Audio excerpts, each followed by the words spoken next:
اللهم صل على سيدنا محمد وعلى آل سيدنا محمد. أعوذ بالله من الشيطان الرجيم. بسم الله الرحمن الرحيم. الحمد لله رب العالمين، والصلاة والسلام على سيد المرسلين وعلى آله وصحبه أجمعين. رب اشرح لي صدري ويسر لي أمري واحلل عقدة من لساني يفقه قولي. سبحانك لا علم لنا إلا ما علمتنا إنك أنت العليم الحكيم. ولا حول ولا قوة إلا بالله العلي العظيم. Kitab Penawar bagi hati, muka surat 49. Muka surat 49, baris yang kedua daripada bawah. Baris yang kedua daripada bawah.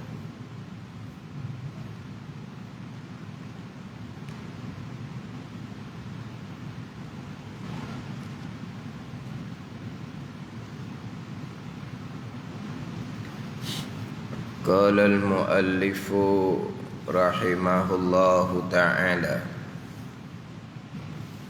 wa nafa'ana bi'ulumihi amin. Dan sabda Nabi sallallahu alaihi wasallam, ad-dunya sijnul mu'mini wa jannatul kafiri.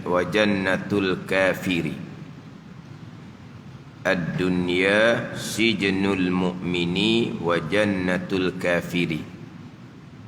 Dia ada nota kaki di bawah tu. Nota kaki di bawah tu didatangkan kalau ayat Al-Quran surah apa, ayat yang keberapa. Kalaulah hadis Nabi sallallahu alaihi wasallam, hadis riwayat daripada imam mana, atau nota kaki di bawah tu lah. Jadi nota kaki di bawah tu, tengoklah. Dia ayat Al-Quran, nota kaki di bawah tu didatangkan surah apa, ayat yang keberapa. Kalau hadis Nabi ni riwayat daripada imam mana. Contoh hadis tadinya, ad-dunya sijnul mu'mini wa jannatul kafiri, rawahu Muslimun. Meriwayatkan akan ini hadis oleh Imam Muslim, wal Imam Ahmad, Imam Ahmad, wa Turmizi, Imam Turmizi, wa Ibnu Majah. Kemudian hadis riwayat oleh Imam Muslim, Imam Ahmad, Imam Turmizi, Ibnu Majah ni an Abi Hurairah radhiyallahu anhu. Hadis ni diriwayatkan daripada Abu Hurairah radhiyallahu anhu. Atau hak nota kaki itulah. Pasang tau. Yang mana saya kadang-kadang tak baca. Sebab masa saya mengaji dahulu, tubuh saya ada yang nota kaki tu tubuh saya baca, ada yang nota kaki tu tubuh tak baca. Gitu je lah. Mana ialah duk pondok ni mengaji kitab Penawar bagi hati ni berulang-ulang lah. Pondok gitulah. Kitab-kitab Penawar hati ke, Minhajul Abidin ke, di antara kitab-kitab yang bukan kata berulang-ulang. Terkadang di satu masa tu satu guru, dua guru aja.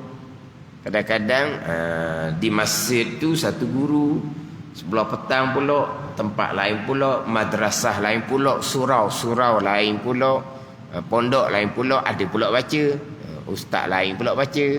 Malam tu ada pula, sebab kita fahamlah pondok ni dia lah, mana kalau kita cakap agak dia tidak ada sistematik. Tak sistematik tau. Kita panggil. Dia makna hak kuk surau ni, kuk pondok ni, atau atas masing-masing guru bawa. Guru bawa ni pula kadang-kadang atas masing-masing lah. Hak nak belajar tu mitok. Hak nak belajar tu mitok tu, hak mana hak agak agak rapat dengan dia, hak tu mitok biasanya turut hak rapat. Gitu. Pada ni. Sebab dia satu masa tu banyak-banyak tempat. Jadi kalau orang ni tengok penawar hati di satu kuliah tu tengah dah. Dia kuliah tapi waktu lain ni, tempat lain, ustaz lain. Tengok nak habis dah. Awal tak ada ni. Kebetulan ada satu kuliah tu di surau ke, di musalla ataupun di pondok ustaz tu ke sendiri, hak ngaji lama-lama tu lah. Kepala telaah lah hak ngaji lama-lama, dia habis satu kitab. Jadi anak murid hak biasa dengan dia ni kok, ustaz baca penawar hati lah. Gitulah, jadi pun dia pun baca. Gitu. Jadi gitulah cara mengajinya. Dia satu-satu masa dia pondok ni dia hanya tumpu pada satu kuliah, adalah kuliah Tok Guru.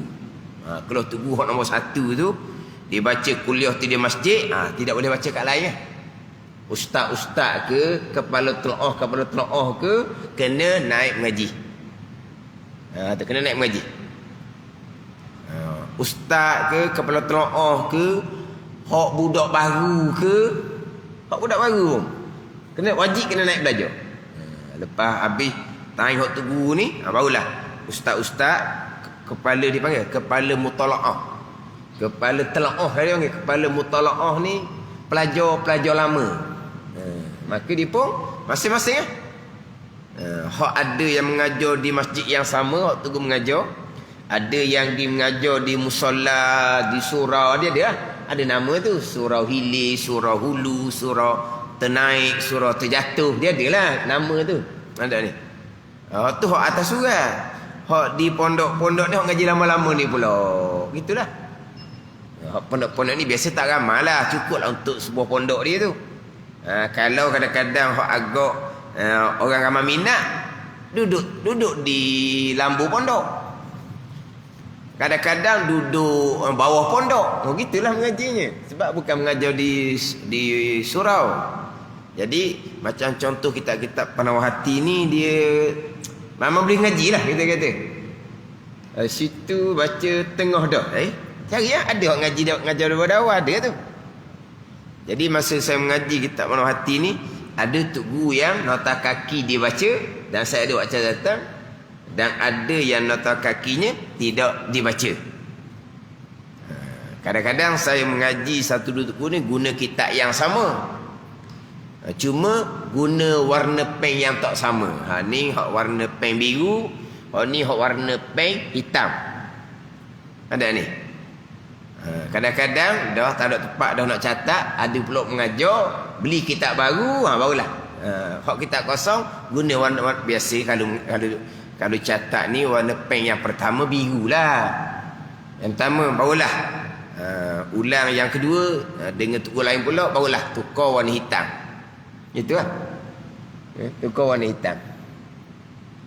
Kadang-kadang nak pakai juga yang ketiga tu lah. Kadang-kadang payah lah. Ada warna hijau, ada warna merah pun ada.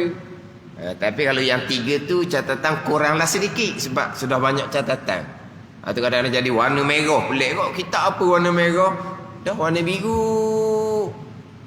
Guna dah untuk satu tuan guru. Warna hitam guna dah untuk satu tuan guru yang lain. Jadi nak membezakan, kita nak membezakan. Nak membezakan. Kadang-kadang terpaksalah dari kitab kosong lain pula. Untuk supaya tidak ni tak bolong lah orang panggil. Jadi saya biasanya mengajar ni macam mana waktu saya baca. Tapi hak biasa waktu saya bacanya memang nota kaki tu dia tak baca. Dia tak baca nota kaki. Ada tok guru yang baca, tapi hak tok guru hak saya lebih lebih terkesan lah pengajian ni tak baca nota kaki. Jadi saya pun biasanya tak baca. Nampak nota kaki tapi tak terbaca. Kedak pasang tu. Nombor 1 ada kurungan, nombor 2 ada kurungan. Hak nombor 1 tu fa amma man tagha wa asaral hayatad dunya. Tengok tu. Surah An-Nazi'at ayat yang ke-37. Tu. Saya tak baca tu dahulu. Maka baca sendirilah. Baca sendiri hak nata kaki tu. Artinya bermula dunia itu penjara bagi orang yang beriman dan syurga bagi orang yang kafir. Bermula dunia itu penjara bagi orang yang beriman dan syurga bagi orang yang kafir. Ini nak membicarakan berkaitan dengan dunia. Tajuknya adalah pembicaraan berkaitan dengan sifat kecelaan yang ketujuh, kasih akan dunia, hubbud dunia. Kasih akan dunia adalah satu sifat kecelaan. Kemudian didatangkan apa dia dunia. Didatangkan dua pengertian dunia. Pengertian dunia yang kedua itulah yang lebih mudah kita faham. Dunia adalah tiap-tiap perkara yang tidak memberi manfaat selepas daripada mati. Itu dunia. Adapun akhirah, cerita ni dunia, tapi didatangkan akhirah macam mana pula? Akhirah ni tiap-tiap perkara yang memberi manfaat kemudian daripada mati, walaupun perkara tersebut adalah rupa dunia. Pada ni. Jadi dunia ni perkara yang tidak ada manfaat selepas daripada mati, walaupun rupa akhirah. Akhirah adalah perkara yang bermanfaat lepas daripada mati, walaupun rupanya dunia. Gitu. Kemudian terdahulu saya sudah tekankan berkaitan dengan ilmu. Yang mana sesiapa yang hendak dunia kena ada ilmu. Sesiapa yang nak akhirah pun kena ada ilmu. Man arada dunya fa'ala bil ilm. Siapa yang nak dunia maka lazim atasnya dengan ilmu. Wa man arada al-akhirah fa'alai bil ilm. Siapa yang nak akhirah maka lazim atasnya dengan ilmu. Nak dunia kena ada ilmu, nak akhirah pun kena ada ilmu. Jadi kalau kita nak akhirah kena ada ilmu. Akhirah apa ni? Tiap-tiap perkara yang memberi manfaat selepas dia mati dia panggil akhirah, walaupun perkara tu zahirnya adalah perkara dunia.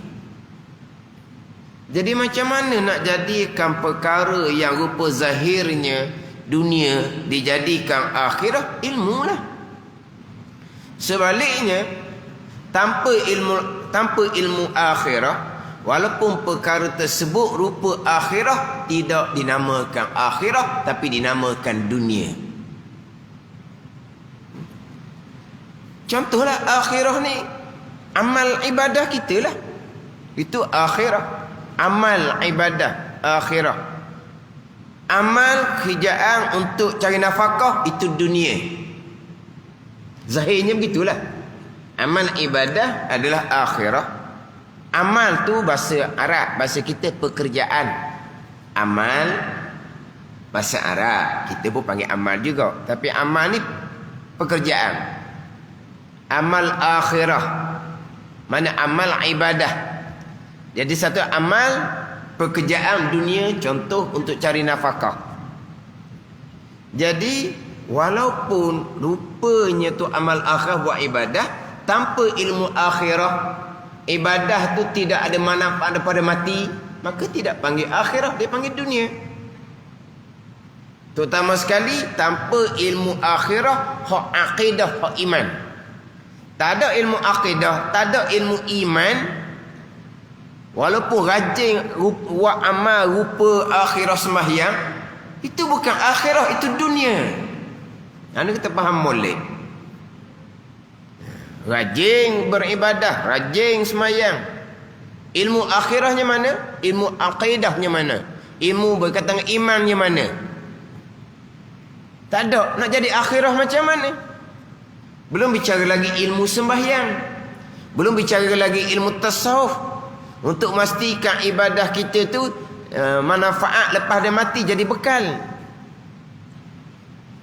Sebaliknya orang yang ada ilmu akhirah, walaupun amal tu amal dunia, rupanya kerja cari nafkah, tapi letak niat molek. Cari nafkah ini untuk menyempurnakan tanggungjawab nafkah keluarga. Bila dapat rezeki yang lebih luas untuk meluaskan pembelanjaan keluarga, biar keluarga akan duduk dalam keadaan senang. Rumah pun rumah yang keadaan senang, lega, lapang, molek, mudah buat ibadah.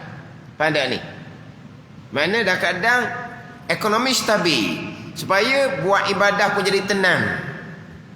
Itu dipanggil akhirah. Walaupun amal pekerjaan itu adalah rupa dunia kerana bekerja. Pada ni kalau ada rezeki lebih, nak infak apa semua. Kalau ada rezeki lebih, nak jadikan sebagai simpanan. Kalau ada apa-apa musibah yang berlaku, tidak menyebabkan keluarga kita ni kesempitan di masa akan datang. Sebab apabila kesempitan, kefakiran, mudah kepada kekufuran pula situnya. Mana biar ada apa simpanan. Manakala ada apa-apa musibah, malang tidak berbau. Maknanya keluarga kita tidak dalam keadaan tersepit, terdesak, meminta-minta. Tersepit, terdesak, meminta-minta ni, jadi kemungkinan bila tersepit, terdesak ni, dia mudah nak tertarik kepada hak kekufuran. Nak supaya keluarga kita tidak ditimpa seumpama tu, maka kita ada simpanan. Tujuan kita apa? Supaya ada apa-apa yang berlaku, agama anak kita, keluarga kita selamat. Letak niat molek. Jadi akhirnya jadi akhirah, walaupun rupanya rupa perkara dunia. Kena ada ilmu. Kita buat rupa akhirah, buat amal ibadah, sembahyang, berjamaah. Ilmu akhirahnya macam mana? Tadi ilmu akidahnya macam mana? Ilmu berimannya macam mana? Tak ada akhirah. Walaupun rupa semayang sekalipun, walaupun rupa akhirah sekalipun. Sebab akidah yang terpesong, amal ibadah, tidak ada manfaat di hari akhir, tidak diterima, bahkan duduk dalam keadaan sebesar-besar dosa. Di akhirahnya neraka Allah Subhanahu wa taala, walaupun rupa zahirnya kuat semayang sekalipun. Itu bahagian kita lah. Macam mana pula bahagian akhirah keluarga kita? Bahagian akhirah isteri kita, bahagian akhirah anak-anak kita, ilmu. Tadi cerita keluarga kita macam mana pula? Kita nak jadikan keluarga kita, anak isteri kita, anak-anak kitanya selamat di hari akhirah. Ilmu akhirahnya mana? Kalau kita tak ada ilmu akhirah, wa amasi sendiri, kita nak bawa keluarga kita kepada akhirah, kita tak kenal akhirah. Kita tak kenal akhirah. Kita pun tidak ada ilmu akhirah, ilmu akidah pun tidak ada, ilmu bicara iman cara halusi pun tidak ada. Betul macam mana kita nak bawa keluarga kita pada jalan akhirah? Akhirnya kita, keluarga kitanya semata-mata hidup dunia, tak ada akhirah. Tak ada. Kalau rupa akhirah itu dunia, dapatlah hidup dunia. Nampaklah sembahyang, keluarga yang sembahyang dapat dama baik atas dunia. Akhirahnya ada bahagian ke tak? Tak ada faedah akhirah, dia tak panggil akhir, dia panggil dunia. Ini kena atur molek. Kena belajar molek ilmu akhirah. Jangan bercakap saja. Jangan buat rupa akhirah saja, takkan jadi akhirah. Nak akhirah, wa man arada dunya wa man arada al-akhirah fa alaihi bil ilm. Siapa yang nak akhirah, maka lazim atasnya, mesti atasnya dengan ilmu, dengan ilmu. Nak akhirah, maka lazim atasnya dengan ilmu akhirah. Mana ilmu akhirah? Ilmu agama lah. Mana agama? Islam, iman dan ihsan. Pecah ilmu kepada tauhid, fiqh dan tasawuf. Ketiga-tiganya fardu ain. Ijma' ulama. Lengkap dah ilmu akal tiga ni? Tak lengkap. Ketiga-tiga tak lengkap. Salah satu dari tiga, tak ada ilmu, tak ada akhirah. Tak ada ilmu, tak ada akhirah. Terutama sekali ilmu akidah, ilmu berkaitan dengan iman. Ni ambil molek hak dalam kitab Pernah Bagi Hati ni. Dunianya apa? Akhirahnya apa? Kita berbicara dunia adalah perjalanan kita ke akhirah. Matlamat diri kita, kalau kita akhirah, ilmu molek. Biar apa yang kita kerjakan adalah amal akhirah, bukan amal dunia semata-mata. Itu berkaitan dengan takrifan dunia, kemudian ditambah dengan takrifan definisi akhirah. Kemudian diri dunia tidak tercela. Yang dicela pada syarak adalah kasih akan dunia. Itu yang dicela pada syarak. Kasih akan dengan bahawa melampaui akan perkara yang harus kepada perkara yang haram. Pilih hidup dunia dengan mengikut hawa keinginan yang diharamkan. Itu dipanggil kasih akan dunia yang dicela pada syarak. Kalau hati kita kasih sayang akan dunia, tu dia ada peringkat-peringkat dia lah pula. Bandar ni. Sebab dunia ni umum. Terdahulu kita bicara kasih akan harta dicela pada syarak. Harta pun termasuk dunia.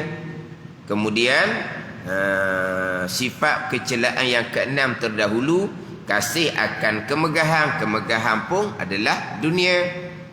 Kemudian keluarga kita, anak cucu kita, itu pun adalah perhiasan dunia. Pada ni memanglah kita ni kasih belaka tu. Harta benda yang ada dengan kita pun kita kasih dan sayang. Anak cucu kita sebagai perhiasan dunia pun kita kasih dan kita sayang.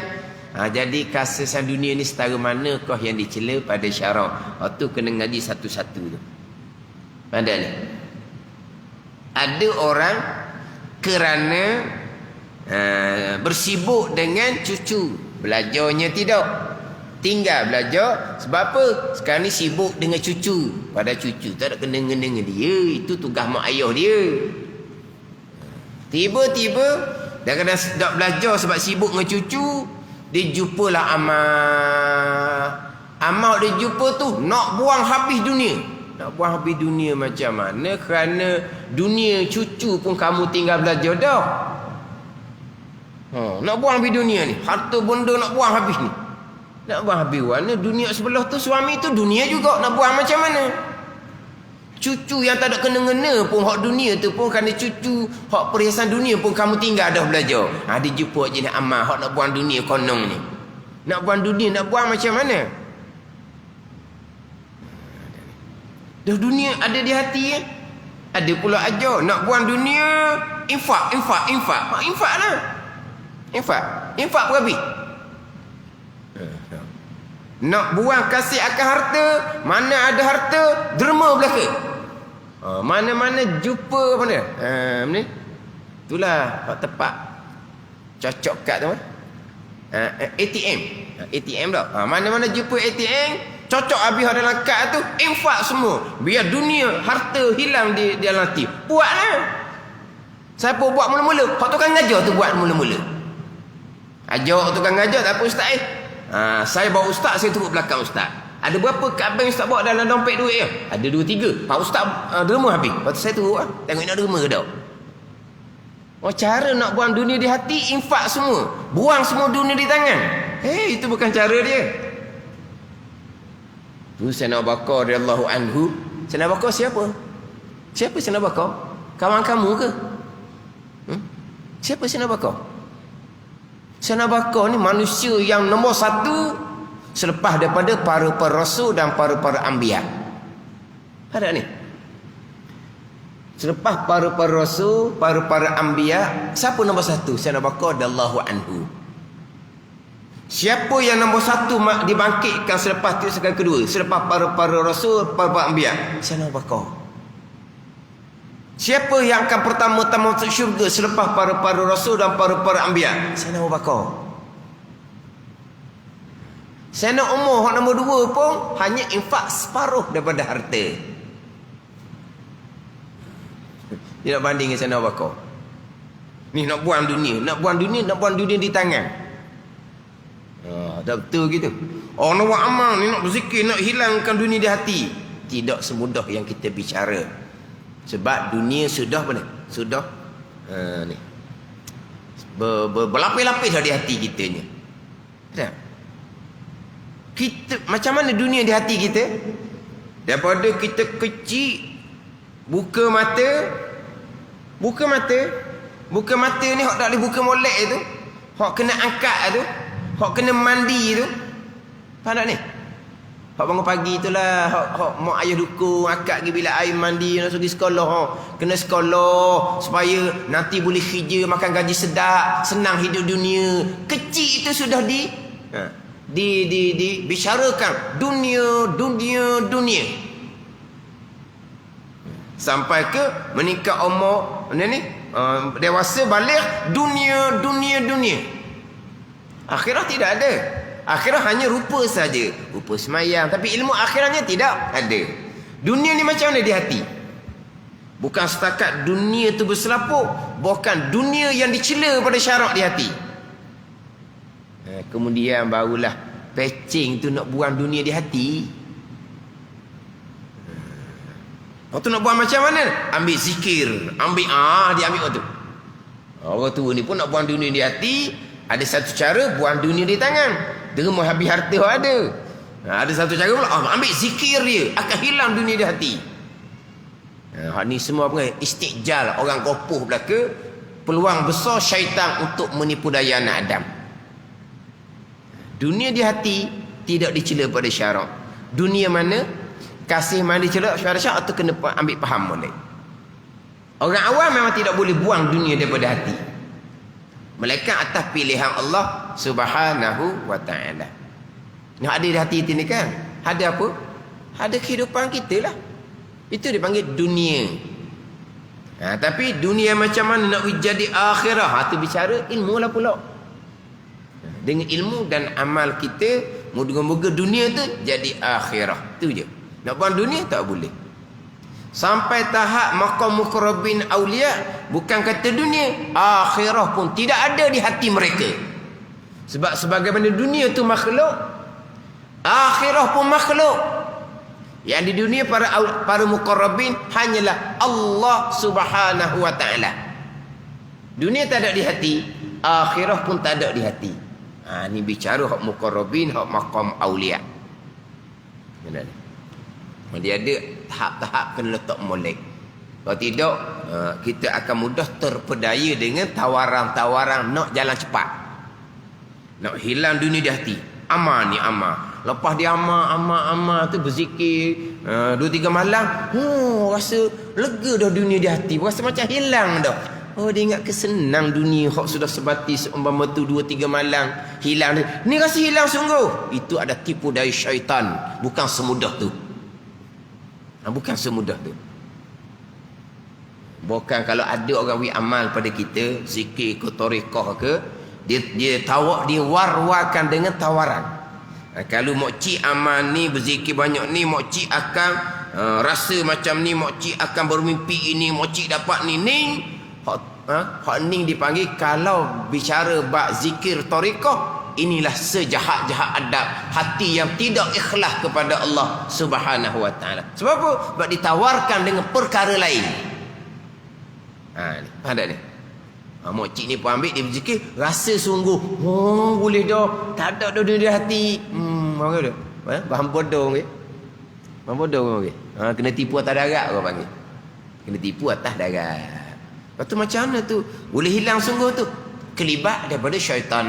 Syaitan akan dia perkara-perkara ni ada di hati kita ni semua daripada syaitan.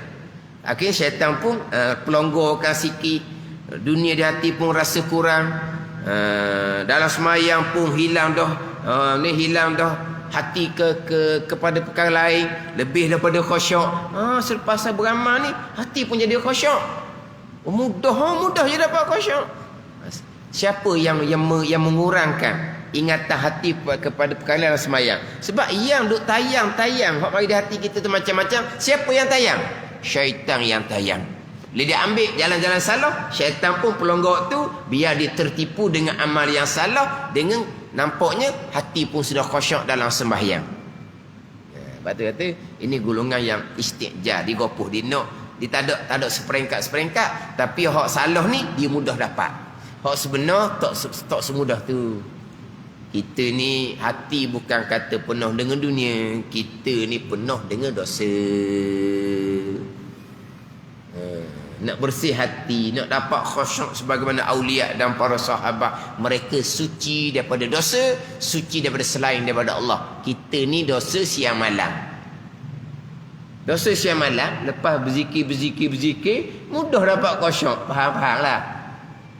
Kita bukan setakat dosa siang malam, dosa budak kena habis lagi. Dosa budak kena habis lagi. Ni akhir zaman ni. Yelah, hak nak ngaji molek dah, hak jadi apa? Tewing hak jadi pasal lain tengah jalan.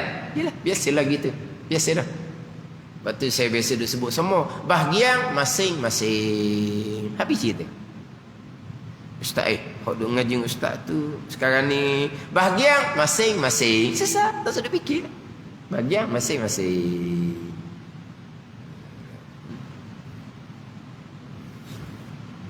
Semua sudah ditetapkan oleh Allah. Ni ada orang viral dalam FB. Rezeki ni semua ni Allah Ta'ala telah tetapkan. Kenapa lagi nak bersibuk-sibuk dengan apa yang ditetapkan oleh Allah? Adapun syurga belum ditetapkan, maka beramal ibadatlah sungguh-sungguh. Kata orang ni pula. Ada ni. Harta benda ni semua telah ditetapkan oleh Allah pada azal. Kenapa kita nak bersibuk dengan perkara yang ditetapkan oleh Allah? Adapun syurga belum ditetapkan, kena bersungguh-sungguh. Jadi syurga ni belum ditetapkan Allah pada azal. Ni dia nak ambil bicara kalam hikmah ni sebenarnya. Kalam hikmah. Ni dalam mata hikam tu lah.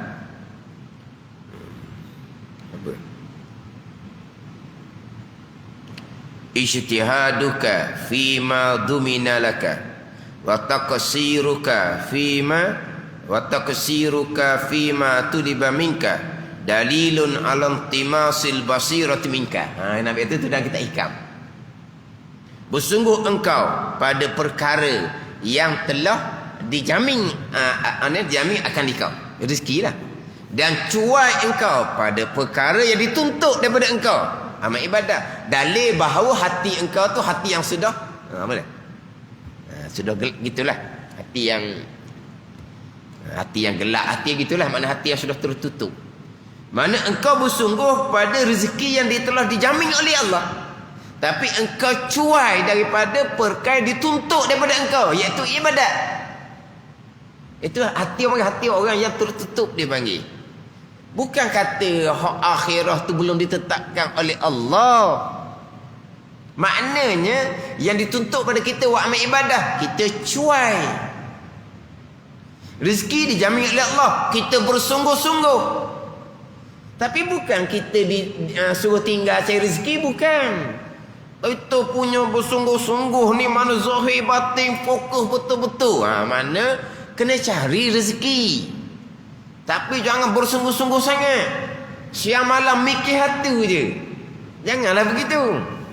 Tak dalam kitab hikam. Tak ada lah kata rezeki telah ditetapkan oleh Allah. Kenapa lagi nak bersibuk-sibuk? Syurga belum lagi ditetap oleh Allah. Maka itulah yang kita kena bersibuk. Tak ada gitu. Maka pun kecoh dalam FB. Ada yang kata salah, ada yang kata betul. Mana syurga belum ditetapkan. Kata ada orang kata salah.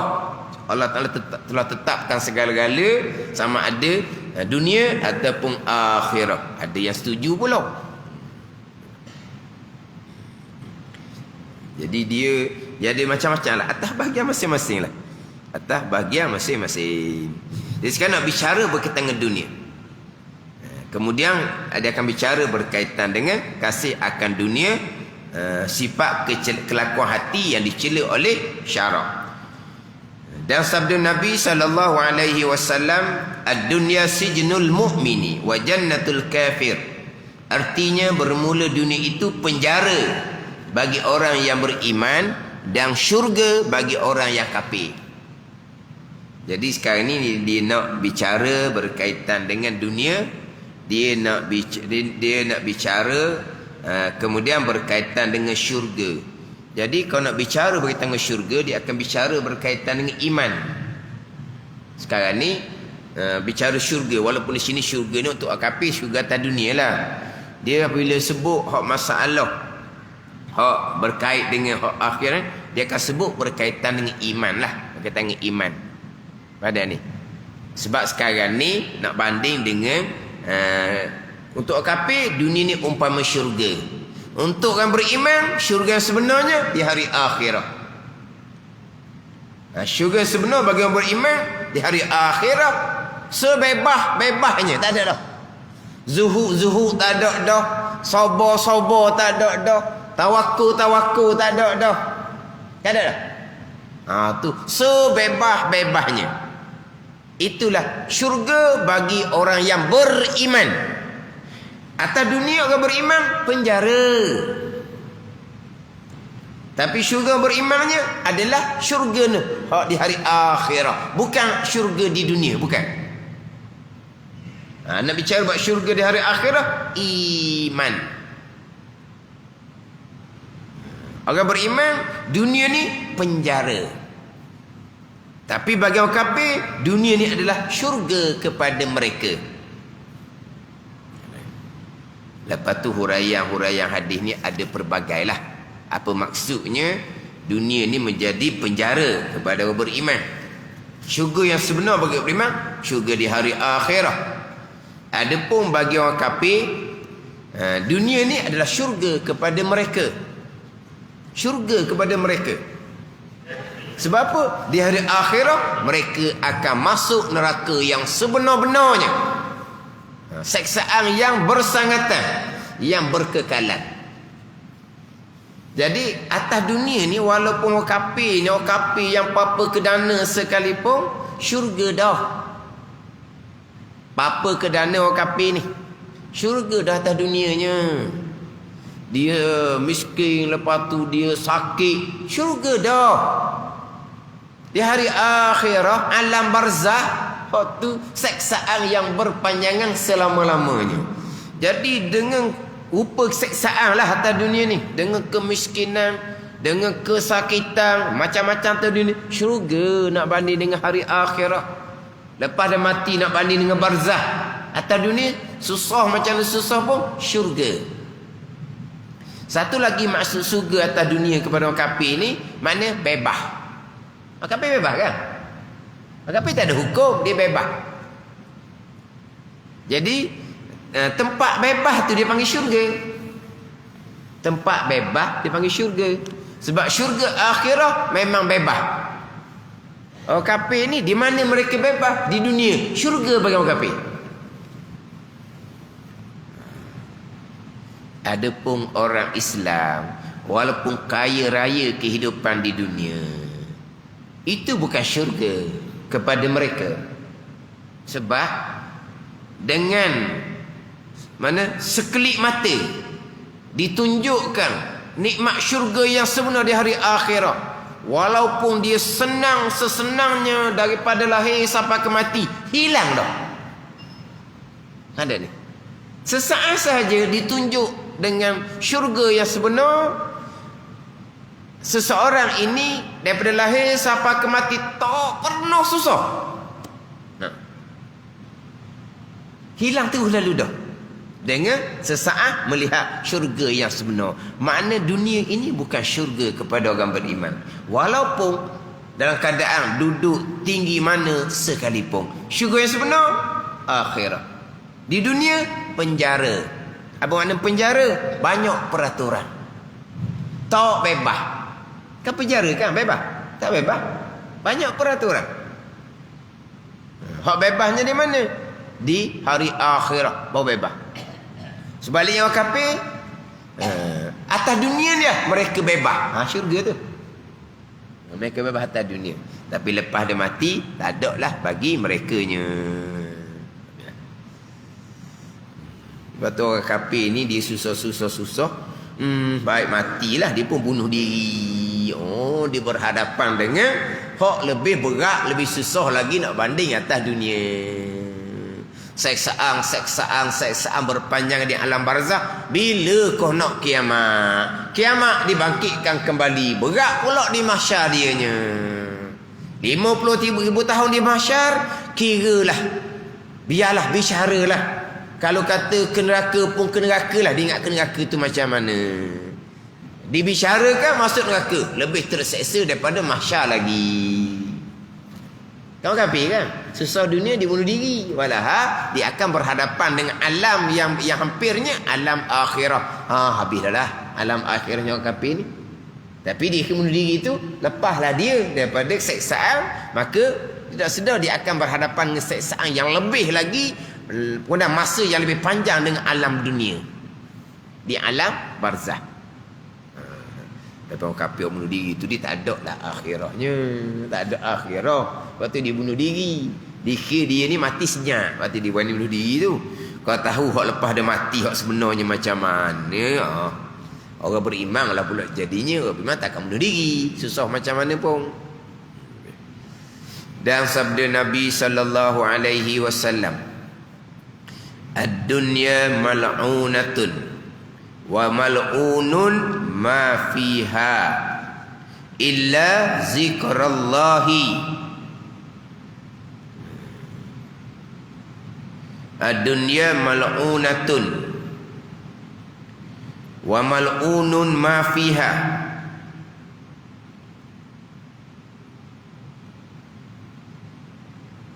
Ada wa mal'unun. Ad-dunya mal'unatun. Lepas tu wa mal'unun. Ada wa. Ada. Rumi pun ada. Rumi ada wa. Dia setengah riwayat dia tak ada wa tu. Ad-dunya mal'unatun mal'unun ma fiha. Dia di khabar yang kedua. Mal'unatu khabar yang pertama, mal'unun ma fiha khabar yang kedua. Itu setengah riwayat lah. Ada apalah ni? Setengah riwayat tak ada wa tu. Illa zikrallahi ta'ala, zikrallah, bukan zikrillah. Dan zikrallah, tak ada zikrallah dah. Orang pakai tak? Tu. Zikrullah. Zikrallah. Illa zikrallahi wa ma walahu wa aliman. Wa aliman. Wa aliman tak atas pada zikrallah lah. Wa muta'alliman. Kalau zikrullah kena wa alimun wa muta'allimun. Illa zikrallahi wa ma walahu wa aliman. Itu nasab tu kan? Wa aliman di zikrallahi, bukan zikrullah. Wa aliman wa muta'alliman. Artinya dunia itu ditinggalkan akan dia. Dunia itu ditinggal akan dia dan jauhkan akan dia. Ditinggalkan ditambah mal'unatun. Ditinggalkan dan dijauhkan. Dia mal'unatun ni kalau kau dilaknat lah. Makna dijauhkan daripada rahmat. Dijauhkan daripada rahmat tu asal makna mal'unatun. Dijauhkan daripada rahmat. Ni dunia asal. Dan ditinggalkan dan dijauhkan barang yang di dalamnya. Wa mal'unun ma fiha. Maknanya dunia dan barang di dunia ni ditinggalkan dan dijauhkan. Dijauhkan daripada rahmat. Ditinggalkan dan dijauhkan. Melainkan hak dunia yang tidak dilaknatkan. Melainkan zikrallahi dan barang yang kasih Allah Ta'ala akan dia daripada segala ta'ah. Dan orang yang alim dan orang yang belajar. Zikrullah. Malaikat zikrullah ini barang yang ada atas dunia. Tapi hak ni tidak dijauhkan daripada rahmat. Hak ni lah hak kita kena ambil, jangan jauhkan. Sebab apa? Hak ni yang mempunyai rahmat daripada Allah Subhanahu wa taala, zikrullah.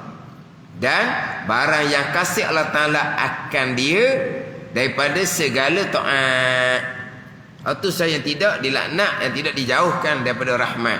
Kemudian zikrullah, zikrullah ni dia umumlah zikrullah ni. Jangan zikrullah hanya berzikir tarekah tu, zikrullah dia umum. Apa-apa perkara yang mana kita mematuhi akan segala syariat Allah, dia panggil zikrullah dah tu. Sebab kita mengerjakan suruhan Allah, kenapa? Kerana kita ingat akan Allah Subhanahu wa taala. Sehingga kan orang cari nafkah tu pun zikrullah tu. Sebab apa? Sebab dia mencari nafkah kerana nak menunaikan perintah syarak. Zikrullah dia panggil. Ada ni. Dia umum zikrullah ni. Termasuk belajar ni pun zikrullah. Majlis ilmu, majlis zikir dia panggil. Ni sebut zikir-zikir ke, dia hanya sempitkan kepada zikir tarekah contoh. Itu zikrullah juga. Tapi jangan sempitkan.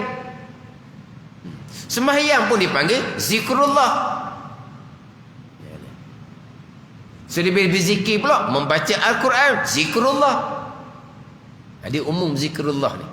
Perkara-perkara yang mana kita buat kenapa? Kerana menuruti perintah Allah. Maksudnya kita ingat akan Allah, dengan bahawa kita ingat akan suruhan Allah. Kita ingat akan hukum hakam Allah. Itu dia panggil zikrullah, dia panggil. Di zikrullah ni gak pegang tasbih di pahang ni. Zikrullah, kita ingat akan Allah dengan bahawa kita mengikuti segala perintah Allah kerana kita ingat akan Allah Subhanahu wa taala. Kita meninggalkan larangan Allah. Kenapa? Kerana kita ingat akan Allah Subhanahu wa taala. Zikrullah termasuk perkara yang rupanya dunia. Hak kata yang dijauhkan daripada rahmat tadi ni, dunia hak asal. Bukan dunia hak jadi akhirat. Itu termasuklah zikrullah yang tidak ditinggalkan dan tidak dijauhkan daripada rahmat Allah Subhanahu wa taala. Dan barang yang kasih Allah Taala akan dia pada segala taat. Dan orang yang alim, orang yang berilmu dan yang belajar ilmu. Ini yang tidak ditinggalkan dan tidak dijauhkan. Ini penuh dengan kerahmatan daripada Allah Subhanahu wa taala. Tapi di sini kau kira orang yang berilmu, orang yang belajar ilmu masuk dalam barang yang Allah Taala kasih dah tu, ketaatan dah tu. Ada ni. Barang yang kasih Allah Taala akan dia segala taat. Belajar bukan taat. Kenapa lagi orang yang berilmu, orang yang belajar ilmu ni disebut secara suku, walaupun sudah masuk dalam barang yang kasih oleh Allah Ta'ala akan dia bersegala taat tu. Kenapa? Kerana nak sebut suku, nak cerita kelebihan dan kemuliaan dua ni, kelebihan kemuliaan yang lebih tinggi.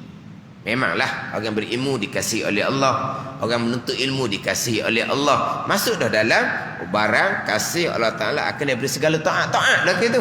Tapi dibilang suku. Sebab apa? Sebab dia ada kelebihan, kemuliaan yang lebih nak banding dengan ketaatan yang lain. Ketaatan lain, barang yang Allah kasih ni tinggi dah. Tapi berilmu dan belajar ilmu, hak ni dia ada kelebihan suku pula. Walaupun sudah masuk dalam barang yang kasih Allah Ta'ala akan dia bersegala taat, disebut suku pula. Orang yang alim dan orang yang belajar ilmu. Sebab kita dua keadaan ni, kita kena jadi salah satu daripada dua. Kena jadi salah satu daripada dua. Bahkan orang yang berilmu pun diusaha supaya boleh belajar ilmu pula. Ya, kadang-kadang orang yang berilmu, belajar, tapi dia tak tinggal belajar. Orang berilmu, orang yang belajar agama, dan ada ilmu, tapi dia tak tinggal belajar ilmu. Sebab apa? Sebab berilmu tu satu kelebihan, menuntut ilmu satu kelebihan yang lain. Ada. Tapi kedua-dua sudah masuk dalam zikrullah, dan kedua telah masuk dalam barang yang kasih Allah Ta'ala akan daripada segala ketaatan. Hak ni sahaja hak perkara atas dunia, tetapi yang tidak ditinggalkan dan tidak dijauhkan daripada rahmat Allah Subhanahu wa ta'ala.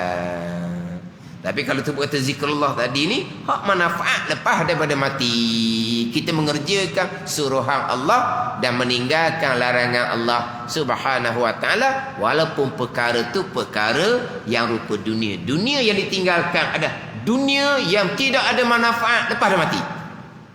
Dunia hak asal-asal sebenar. Dunia hak sebenar. Bukan rupa dunia tapi jadi akhirah. Itu barang yang Tuhan kasih dah lah tu. Hak dunia hak jadi akhirah.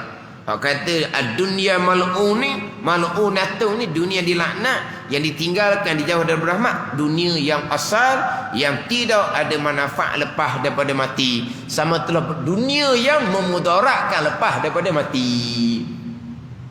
Ni dunia asal yang tidak ada manfaat lepas daripada mati. Tak ada manfaat, tak apa lagi. Bukan setakat tak ada manfaat, terkadang memudaratkan kita lepas daripada kita mati. Hak tu lagilah dunia hak haram-haram tu lah. Dunia hak halal tapi tidak ada manfaat lepas daripada mati. Sebab apa? Sebab tidak disertakan dengan ilmu akhirah untuk menjadikan perkara rupa dunia asal biar jadi akhirah. Sebab tanpa ilmu akhirah. Tapi kalau dengan ilmu akhirah, dunia hak rupa zahir dia akan menjadi akhirah, hak yang dikasihi oleh Allah Subhanahu wa ta'ala. Dan ketahui olehmu bahawasanya seperti ada dunia itu dicela, demikian juga adalah ia perhomaan bagi akhirah. Jadi dunia ni dicela, tapi dunia hak asal lah. Tapi dunia juga menjadi tempat kita berusaha untuk mendapatkan hasil di hari akhirah. Sebab kita beribadah di mana? Di dunia. Kita beribadah menggunakan apa? Barang dunia. Pakaian, barang dunia. Tempat, barang dunia. Barang dunia belaka tu. Ada ni.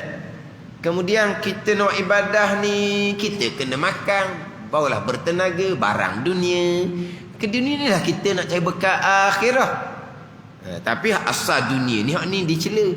Hak dunia, hak yang tidak manfaat mati, tambah pula dunia hak sampai ke jadi mudarat di hari akhirat. Tapi dunia lah tempat kita buat amal ibadah sebagai bekalan di hari akhirat. Bahawa tidak ada orang yang boleh meninggalkan dunia, cuma jadikan dunia sebagai akhirah. Wallahu a'lam. Bismillahirrahmanirrahim. Alhamdulillahirabbil alamin, wassalatu wassalamu ala sayyidil mursalin wa ala alihi wa sahbihi ajma'in. Allahumma iftah alaina futuhal arifin.